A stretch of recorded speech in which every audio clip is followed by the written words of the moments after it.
Olá, seja muito bem-vinda, seja muito bem-vindo. Esse é o programa Plantão Sem Neura e aqui nós discutimos estratégias e condutas para você tomar no seu plantão diante de um doente grave. O meu nome é Erlen Bispo e o tema do episódio de hoje é Sem Neura com monitor cardíaco. E a primeira coisa que a gente fala aqui é o que é o monitor cardíaco. O monitor cardíaco, na verdade, o nome que a gente dá para ele é monitor multiparâmetros. E o que é isso, né? O que é um monitor multiparâmetros? É aquele monitor que normalmente a gente coloca nos pacientes que estão internados ou na sala de emergência, ou na UTI, ou na sala de recuperação anestésica, para acompanhar alguns dados relacionados à hemodinâmica do paciente. E o que é que a gente costuma procurar no monitor multiparâmetros em um paciente que está internado? Frequência cardíaca, o traçado eletrocardiográfico que é apresentado no monitor cardíaco, o traçado da respiração, a frequência respiratória, o traçado da pleximografia, que é aquela curva de oxímetro, da mesma forma a saturação de oxigênio, a temperatura do paciente. Então esses são parâmetros básicos, parâmetros simples que a gente encontra nesse tipo de monitor. Mas não se engane, existem parâmetros simples e parâmetros também que não são simples para se avaliar num monitor multiparâmetros. Agora, o que é que você precisa saber é que você precisa conhecer o monitor do hospital que você trabalha. Seja no setor que você está trabalhando, às vezes dentro de um hospital existem setores diferentes e temos monitores diferentes. E você precisa entender quais são as configurações do monitor que você está trabalhando. Porque eu te digo uma coisa, faz diferença e faz uma diferença brutal quando você conhece o monitor que você está trabalhando. Imagina, você vai trabalhar com uma droga e você não conhece a droga que você está trabalhando. Você vai trabalhar no hospital na emergência e você não sabe se naquele hospital tem um desfibrilador, por exemplo. E você sabe até que tem e não sabe utilizar aquele desfibrilador. Do que é que adianta ter um desfibrilador, ter um paciente parado e você não sabe utilizar o desfibrilador? Da mesma forma, o monitor. Você tem um monitor multiparâmetros que você até sabe, às vezes, o que é o básico daquele monitor, como olhar a frequência cardíaca, como olhar a frequência respiratória, a saturação, mas você não sabe como mexer nesse monitor. Você não sabe como ligar o monitor. Então isso é importante. Por mais que às vezes o técnico, a técnica, o enfermeiro, a enfermeira que esteja de plantão faça esse trabalho, você precisa pelo menos conhecer. E mais do que esse trabalho de ligar os cabos, saber como é que liga o monitor, é saber configurar alguns parâmetros. Configurar, por exemplo, alarmes, configurar escala, saber como zerar uma pressão, porque isso vai ser interrogado para você durante o plantão. E para isso, você precisa conhecer o monitor, porque existem monitores diferentes, marcas diferentes. Os softwares que estão instalados dentro de cada monitor também são diferentes e cada um vai ter uma opção para você identificar. E, consequentemente, cada marca vai dispor de alguns parâmetros disponíveis em locais diferentes ou vai dispor de alguns parâmetros a mais, parâmetros a menos. Então é de importância que você conheça o monitor que você está trabalhando. E eu acho de fundamental importância esse assunto que eu estou aqui te gravando uma aula somente sobre o monitor multiparâmetros e tem um motivo específico para isso. Teve um dia que eu estava no plantão e quando eu estava no plantão chegou um residente, os residentes costumam rodar lá na UTI, e quando chegou esse residente eu percebi que ele ficou olhando para o monitor multiparâmetros. E era um residente, era um R1 de cardiologia, teoricamente já tinha feito 2 anos de clínica médica. E ele ficou parado olhando para o monitor e não conseguiu identificar quais eram os parâmetros que estavam sendo vistos ali. No começo eu até achei que era brincadeira dele, ele ficou parado ali olhando, eu achei que, pô, tá tirando um sarro comigo, só pode. E depois eu entendi que não, que ele não sabia como analisar um monitor. E eu achei que ele estivesse brincando porque para mim aquilo era tão normal, aquilo era tão comum, que eu não poderia imaginar que um R1 de cardio não estaria vendo quais os parâmetros eram necessários para serem avaliados naquele monitor. E eu percebi, poxa, o problema não é dele, o problema é do sistema, o problema é do hospital que não deu um suporte adequado para a formação, o problema é da faculdade que não deu uma introdução adequada daquele determinado conteúdo. E você acha que um paciente grave, sem uma mínima monitorização contínua, o que é que você acha que pode acontecer com esse paciente? Esse paciente pode parar, esse paciente pode bradicardizar, fazer taquicardia, hipotensão, e como é que você vai analisar se você não sabe olhar um monitor multiparâmetros. E é por isso que eu estou te gravando essa aula, porque eu acho de fundamental importância que esse tema seja conhecido por quem não conhece, por quem não está adaptado, acostumado a trabalhar com monitor multiparâmetros. Às vezes, tem alguns hospitais de interior que não tem uma estrutura avançada, às vezes tem algumas emergências que não tem um monitor funcionando. É essa a realidade que a gente encontra no interior. Eu já trabalhei no interior, eu sei como é que é. Então, é por isso que vamos aqui discutir alguns dos passos importantes em relação à monitorização hemodinâmica utilizando o monitor multiparâmetros no seu paciente grave. Então vamos lá. A primeira coisa que eu quero te dizer é que existem parâmetros que eu já te falei, que são parâmetros simples, e existem parâmetros que são parâmetros complexos. Parâmetros simples e parâmetros complexos para se avaliar. Então, por exemplo, quais são os exemplos de parâmetros simples que a gente pode discutir aqui com você? Nós podemos avaliar frequência cardíaca, podemos avaliar, como eu já disse, frequência respiratória, saturação de oxigênio, temperatura. Então, esses são parâmetros simples. Quase todos os monitores possuem isso aqui. Vão dar para você frequência cardíaca, frequência respiratória, saturação e temperatura. Quase todos. Agora, alguns vão trazer algo a mais, um detalhe a mais. Outra coisa aqui no simples também, pressão arterial. Pressão arterial também vai ser uma medição simples que você vai encontrar. Agora no complexo, essa pressão arterial do simples, ela costuma ser não invasiva, aquela que você coloca um manguito no braço do paciente e você puxa a pressão e a pressão é aferida a cada X tempo, X intervalo de tempo. 2 em 2 minutos, 2 em 2 horas, 3 em 3 minutos. Você que determina no monitor de quanto em quanto tempo você quer que aquela pressão seja aferida. Agora, nos parâmetros mais complexos, a gente pode ver, por exemplo, a pressão arterial invasiva. A pressão arterial invasiva é uma pressão que você vai avaliar a cada segundo. A cada pulso, você verifica como a pressão foi alterada. Então, isso aqui é uma coisa instantânea, uma avaliação instantânea. Mudou a pressão, você automaticamente observa no monitor que a pressão também irá mudar. O registro gráfico também irá mudar. Uma coisa que a gente pode ver também, pressão intracraniana. A gente pode ver a pressão, medir essa pressão. Pode ver também pressão de oclusão da artéria pulmonar. Podemos ver outros tipos de pressão, como a pressão intraabdominal. Então, nós temos disponibilidade de utilizar alguns parâmetros mais complexos. A gente pode, inclusive, até monitorizar o débito cardíaco, avaliar a resistência vascular sistêmica ou a resistência vascular pulmonar do nosso paciente. Tudo isso dentro de um monitor multiparâmetros. Então, veja só a importância que esse monitor tem dentro de uma avaliação hemodinâmica, dentro de uma avaliação de um paciente grave.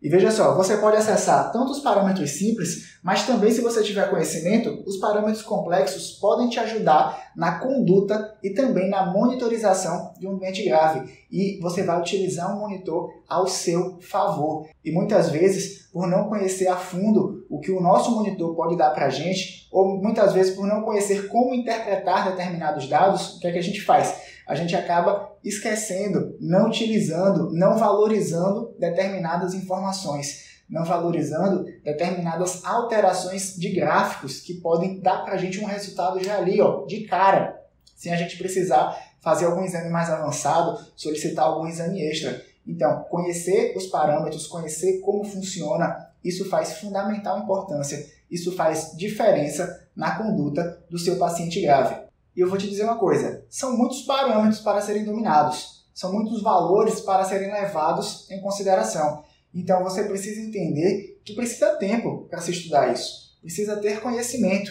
E vou te dizer uma coisa em relação ao conhecimento. Conhecimento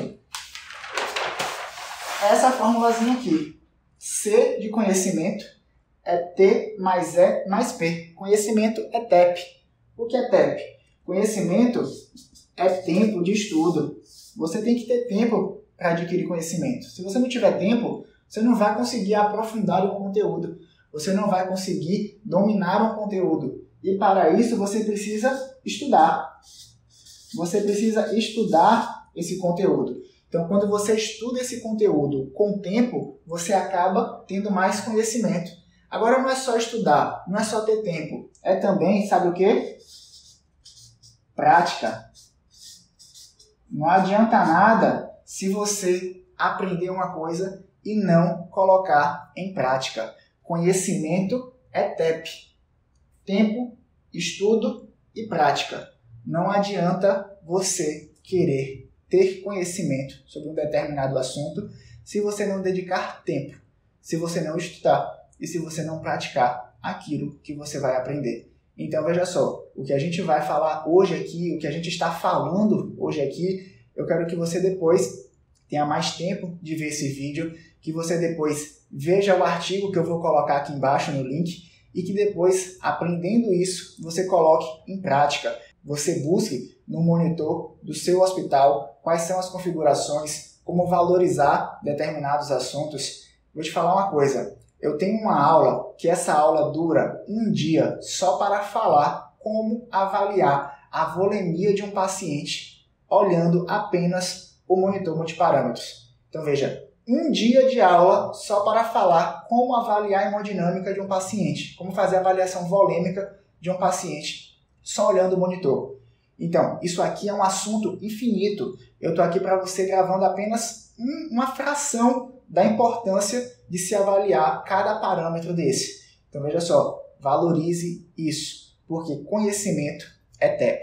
E eu vou agora te dizer algumas dicas, alguns destaques para você lembrar que pode otimizar, que pode melhorar a avaliação que você tem em relação ao monitor multiparâmetro. Então, vou colocar aqui para você esses destaques. Esses destaques primeiro começa com o eletro. O eletro do paciente que está correndo ali no monitor multiparâmetros, ele vai te dar algumas informações, mas você precisa estar atento a essas informações, porque nesse eletro, se esse paciente estiver suado, você pode ter uma interpretação errada daquele eletro. Às vezes, um eletrodo que está ligado ali no peito do paciente pode estar solto, não está fixando direito e, consequentemente, as derivações podem ser lidas de forma errada e você fazer uma interpretação errada tanto da frequência cardíaca como do traçado eletrocardiográfico do seu paciente. Agora, outra coisa que você tem que lembrar aqui também é em relação ao que eu já disse, eletrodo. Esse eletrodo pode estar solto, mas mais do que solto, esse eletrodo ele já pode estar desgastado, ele já pode não estar fazendo uma avaliação adequada e você precisa sempre trocar esse eletrodo. Você precisa cobrar ao técnico, à técnica, ao pessoal da enfermagem para trocar esse eletrodo, para monitorizar melhor seu paciente. Às vezes você coloca até um eletrodo novo, mas quando olha no monitor, o monitor está com um traçado estranho, está dando interferência, está dando às vezes uma frequência muito mais alta do que o pulso realmente que você está checando no seu paciente. E o que é que acontece? Pede para trocar o eletrodo, que muitas vezes só isso resolve a interferência que está sendo dada. Isso em relação ao eletro. Vamos falar agora em relação à saturação arterial de oxigênio. A saturação de O2, você tem que lembrar de duas coisas também. Uma das coisas que você tem que lembrar é em relação ao esmalte. Esmalte. Paciente mulher, principalmente, que usa esmalte escuro, o que é que acontece? Você pode ter uma avaliação errada. Paciente homem com esmalte escuro, você pode ter avaliação errada. Então, paciente homem ou mulher que tem a unha pintada de cor escura, o que é que acontece? O oxímetro, ao emitir uma onda infravermelha, não consegue ultrapassar adequadamente o dedo, não consegue chegar no vaso e avaliar de forma adequada a saturação de oxigênio. Por isso você precisa lembrar que em relação ao esmalte, você não pode vacilar em relação à saturação de oxigênio do seu paciente. E o P aqui é de quê? De posicionamento. Posicionamento. Você tem que lembrar que o posicionamento adequado é de fundamental importância para que a leitura seja correta. E eu vou te dar uma dica aqui, fica ligado nisso. Não é só olhar o valor da saturação. O valor pouco importa se o gráfico da pleximografia, se aquela onda que é lida ou seja, a onda de pulso referente à oximetria, se ela não estiver adequada. Não adianta você olhar o valor e não olhar a onda. Se não tiver onda, se a onda não estiver adequada, se a onda estiver, por exemplo, achatada, ou tiver uma linha reta que nem está lendo direito, isso acontece o quê? Acontece erro de leitura naquele valorzinho de saturação que você vai ver. Então, às vezes, esse erro, você vai encontrar uma saturação de 85%. E essa saturação não é verdadeira. Então, muito mais do que olhar o valor da saturação, primeiro olhe se a curva de pletismografia está adequada. E vou te dizer mais um aqui agora. PNI, pressão não invasiva. Você tem que checar também duas coisas. Primeiro, você tem que checar o tamanho. Você tem que saber se o tamanho da braçadeira que o paciente está usando é adequado para aquele paciente. Mas não é só o tamanho não. Você tem que saber também se está ajustado. Então, tamanho e ajuste são fundamentais para uma leitura correta. Muitas vezes a gente não consegue utilizar o manguito no braço, precisa utilizar na perna. E aí tem que lembrar que o diâmetro de circunferência da perna é diferente do diâmetro da circunferência do braço. E para isso a gente precisa trocar um manguito, colocar um manguito especial. Da mesma forma, paciente obeso, a gente precisa colocar um manguito de obeso. Paciente que é muito magro, manguito para paciente muito magro. Paciente com baixa idade, ou seja, pacientes pediátricos, crianças, precisam de manguitos especiais, porque a leitura pode ser inadequada. E o ajuste é a mesma coisa. Se o manguito estiver folgado, não adianta nada, ele pode ler uma pressão falsa, pode ler uma pressão mais baixa, e isso interpretar a avaliação do seu exame. Mais uma coisa que eu quero te dizer em relação à pressão, mas agora em relação à pressão arterial invasiva, P e J. Esse P aqui é de posicionamento. Posicionamento. Às vezes o que é que acontece? Quando você vai avaliar um paciente com uma PAI, esse paciente ou tem uma PAI na radial ou tem uma PAI na braquial e costuma ser um gelco ou um catéter pequeno, ou às vezes na femoral e costuma ser um catéter mais longo. Mas o posicionamento do braço, principalmente quando a gente tem um gelco, esse posicionamento pode fazer uma avaliação errada, uma avaliação imprecisa da pressão. Às vezes pode dar uma pressão mais baixa, às vezes pode dar uma pressão mais baixa, às vezes pode dar uma pressão mais baixa, às vezes pode dar uma pressão mais alta, às vezes pode dar uma pressão mais convergente. Então você precisa ter certeza daquilo que você está avaliando. E para ter certeza, você primeiro precisa conhecer a curva para depois olhar os valores. Mais uma vez, igual à oximetria, não adianta ter valores se a curva não estiver adequada. Primeiro você olha para a curva para depois confiar nos valores que você está olhando. Agora, não é só o posicionamento, também é o gelco. O gelco tem fundamental importância. Imagina que você tem um gelco de um determinado tamanho, um gelco pequeno, e outro que é um gelco maior. Qual você acha que pode interferir mais na pressão? O gelco pequeno, porque o gelco pequeno, qualquer alteração a mais pressórica, por exemplo, você liga um vasopressor no paciente, a artéria vai comprimir, e ao comprimir essa artéria, esse gelco pode ser prejudicado a leitura dele. A leitura desse gelco pode estar prejudicada. Então você precisa também entender que o gelco faz parte da avaliação se a pressão arterial invasiva do seu paciente está sendo registrada de forma correta ou alterada. E para concluir, vamos falar agora sobre a temperatura. Na temperatura a gente pode falar também de posicionamento e também na temperatura nós podemos aqui chamar a atenção para o aquecedor. Aquecedor. Às vezes o paciente está utilizando aquecedor e vem falar para você, olha, o paciente está fazendo febre.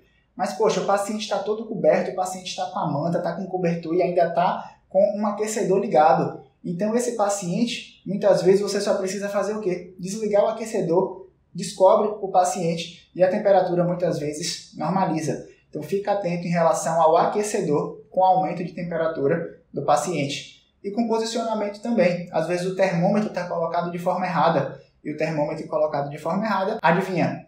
Pode gerar um falso valor de temperatura. Então, como eu te disse, o monitor cardíaco ele é cheio de parâmetros e você pode utilizar esses parâmetros ao seu favor. A questão é, Por ter muitos parâmetros, você se demanda com muitas informações que você precisa saber quais são os valores de referência, os valores mínimos e os valores máximos. Mas, como eu te falei também, mais importante do que saber quais são esses valores é saber o quê? É saber quais são as curvas adequadas para esses valores, para esses parâmetros. Porque não adianta nada você só olhar para o valor se a curva não for condizente, se a curva não estiver dizendo, olha, confie nesse valor porque a curva aqui está tudo certo. Então veja só, mais uma vez, coloca isso na sua cabeça e não tira mais. Não olha só para parâmetro, olha para a curva e se a curva estiver boa, aí sim você confia no parâmetro. Então vou te dizer uma coisa, o monitor multiparâmetros, ele é semelhante àquele médico, aquela médica que pede uma bateria de exames sem saber exatamente o que é que está pedindo, sem saber o que é que está procurando. Se você vai dar um diagnóstico, você tem que pensar em qual diagnóstico você quer dar e solicita os exames específicos para triar aquele diagnóstico, seja para confirmar ou para descartar. Agora, se você pede uma bateria de exames e atira para todos os lados, o que é que acontece quando esses exames chegarem? Vai te confundir. A mesma coisa é o monitor multiparâmetros. Ele vai te dar muitos parâmetros. E se você não sabe exatamente para qual parâmetro você está olhando, quais são os valores de referência daquele parâmetro, e não conhece a curva de cada parâmetro, o que é que acontece?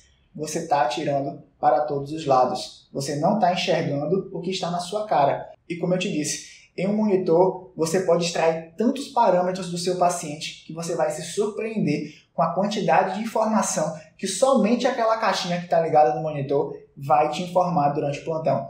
Então, é muito importante que você entenda esse conceito de não olhe só para valores, olhe para gráfico. E falando em gráfico, eu vou te mostrar aqui um gráfico agora, que é a curva. Mas qual curva? A curva da pressão arterial. Quando você olha no monitor uma pressão arterial invasiva, ela tem um traçado específico. Você vai olhar para o monitor e vai buscar esse traçado. Se não tiver esse traçado, tem alguma coisa errada. Então, por exemplo, o que é que pode estar errado? O posicionamento. Às vezes o posicionamento do gelco não está adequado, o posicionamento da mão não está adequada, está impedindo que a pressão seja lida de forma correta. Às vezes, o tamanho do gelco está também definindo ali uma alteração na curva de pulso. Às vezes, uma patologia cardíaca pode modificar a curva, mas você vai perceber que essa curva persiste ainda de uma forma onde você vai ver um passo a passo, que eu vou te mostrar aqui agora. Então vamos lá. A curva de pulso, a curva da pressão arterial invasiva, ela vai ter uma subida, essa subida atinge um pico, que desce, vem uma forma aqui mais tendenciosa e faz um nó dicrótico. Quando faz um nó, desce para a rampa. Então, a pressão arterial invasiva que você vai olhar ela é mais ou menos assim. Mas o que é que eu quero dizer aqui para cada um? Existe nesse momento aqui uma subida. Essa subida é chamada de subida sistólica. Então, aqui é a pressão da subida sistólica. Essa pressão sobe de forma rápida e atinge um pico. E aqui nós temos o pico de pressão sistólica. Chegamos no pico de pressão sistólica. Aqui a gente vem agora para um momento de descida. Um momento de descida. Então, nós temos aqui a descida sistólica. Quando há essa descida sistólica, existe esse momento aqui, ó. Esse momento de curva de gráfico que vai ser chamado do nó ou comissura dicrótica. E qual a importância de se avaliar isso? Isso aqui mostra exatamente quando a válvula aórtica está sendo fechada. O fechamento da válvula aórtica causa essa alteração aqui na curva. A partir daqui, existe agora uma descida, só que agora essa descida é diastólica. E além da descida diastólica, a gente chega a um valor mais baixo, que é a pressão diastólica final. Então, quando a gente olha para uma curva de pressão arterial, a gente está buscando encontrar esses parâmetros. Se a curva não tiver desse jeito, existe alguma alteração. Ou a alteração é de monitorização, ou a alteração vai ser em relação a cardiopatia no seu paciente. Agora, mais uma coisa, eu te falei que aqui é o nó dicrótico, e o nó dicrótico marca o fechamento da válvula aórtica. Agora, olha só, se a válvula aórtica fecha aqui, isso quer dizer que daqui para cá, tudo representa a pressão arterial sistólica. E do fechamento do nó dicrótico para cá, tudo isso representa a pressão arterial diastólica. Então, olha que interessante. A partir daqui, a gente pode avaliar a pressão arterial sistólica, a pressão arterial diastólica. E não é só a pressão, não. A gente também pode fazer uma relação de volume sistólico em relação a essa área desse gráfico aqui. E mais uma coisa que você precisa lembrar. Quando a gente fala de pressão arterial invasiva, a gente tem que lembrar de um conceito, que é o conceito da pressão de pulso. E a pressão de pulso, ela é bem simples. Olha só, pressão de pulso é a pressão arterial sistólica menos a pressão arterial diastólica. E com essa pressão de pulso, você pode identificar muitas coisas também. Às vezes você pode identificar um paciente, por exemplo, que está chocado e a causa do choque é um motivo cardíaco. Pode alterar aqui a pressão de pulso. Às vezes você pode avaliar risco cardiovascular. A pressão de pulso pode lhe dizer isso. Se ela é convergente, se ela é divergente, vai lhe dar parâmetros para você avaliar e dizer, poxa, esse paciente aqui tem um risco de um infarto. Ou esse paciente aqui tem um déficit de bomba. A contratilidade do ventrículo esquerdo não está adequada. Então, você pode, somente olhando a curva de pressão arterial invasiva e, consequentemente, a pressão de pulso, inferir isso no seu paciente. Olha só que interessante. Somente olhando para o monitor multiparâmetros. E aí você pode me perguntar, Erlen, tá certo, entendi, mas de quanto em quanto tempo eu vou ficar avaliando essa monitorização? E a primeira coisa que eu quero te dizer é, essa monitorização, ela é contínua, ou seja, seu doente grave, ele precisa estar monitorizado continuamente. E o que quer dizer continuamente? Quer dizer de modo fixo. Você vai ligar esse monitor, você vai ligar os cabos de pressão, os cabos do eletrodo, quais cabos você precisar para avaliar determinada pressão ou determinada curva, determinado valor, e isso vai ficar ligado 100% no paciente durante todo o tempo que ele estiver internado na UTI ou na sala vermelha. E você só vai tirar essa monitorização quando esse paciente deixar de ser um doente grave. E por que isso? Porque um doente grave ele tem risco de evoluir com complicações, com disfunções orgânicas em minutos ou até segundos a minutos. Então veja só, se você não tem esse doente na sua mão, e na sua mão de que forma? De forma monitorizada, você pode pecar em não dar um diagnóstico precoce, ou pelo menos não avaliar o que é que está acontecendo naquele exato momento com o seu paciente. O técnico, a técnica, ele pode registrar de hora em hora, de 2 em 2, 4 em 4, 6 em 6 horas, mas tem que estar ligado no paciente a todo momento. Não pode desligar a monitorização do paciente, desde que esse paciente precise daquela monitorização. Então, por exemplo, paciente com pressão arterial invasiva. Chega um tempo que ele não precisa mais da pressão invasiva. Você pode colocar a pressão não invasiva, mas frequência cardíaca você está ali precisando. Saturação, você precisa. Às vezes você não precisa mais de quê? De medir a temperatura com total frequência.